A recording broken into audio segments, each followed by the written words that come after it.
చేసినటువంటి వాటిని ఇప్పటి వరకు కూడా పెండింగ్లో పెట్టారు. ఒకరిద్దరు ఉన్నటువంటి పాలకవర్గం చేసినటువంటి నిర్ణయాలను ఈరోజు అమలు చేయడానికి యూనివర్సిటీ అధికారులు ప్రయత్నాలు చేస్తున్నారు. అదేవిధంగా విద్యార్థులు నష్టపోయే నిర్ణయాలను ఈరోజు తీసుకున్నటువంటి పరిస్థితి ఉన్నది. గతంలో విద్యార్థి సంఘాలు అనేక పోరాటాలు చేసి అవినీతి అధికారులను వెనక్కి నెడితే ఇప్పుడున్నటువంటి అధికారులు అవినీతి చేసినటువంటి వారిని ఎన్కేసుకొస్తున్నారు.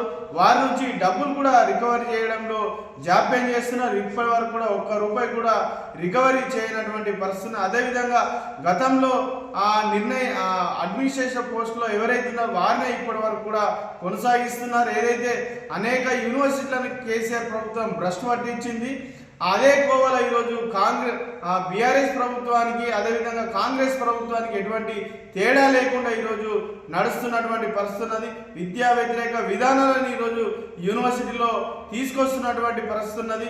విద్యార్థులకు సంబంధించినటువంటి డెవలప్మెంట్కి సంబంధించినటువంటి నిర్ణయాలను ఈరోజు తీసుకోవడంలో నిర్లక్ష్యం వహిస్తున్నారు. ఇప్పటికైనా నిర్లక్ష్యం విడనాడాలి. ఏదైతే విద్యార్థులకు ఉపయోగపడే నిర్ణయాలను తీసుకోవాలి. గతంలో నిర్ణయాలను వెంటనే పక్కాగా అమలు చేయాలని మేము పీడిఎస్గా ఈ రాష్ట్ర ప్రభుత్వాన్ని అదేవిధంగా తెలంగాణ యూనివర్సిటీ అధికారులను డిమాండ్ చేస్తున్నాం.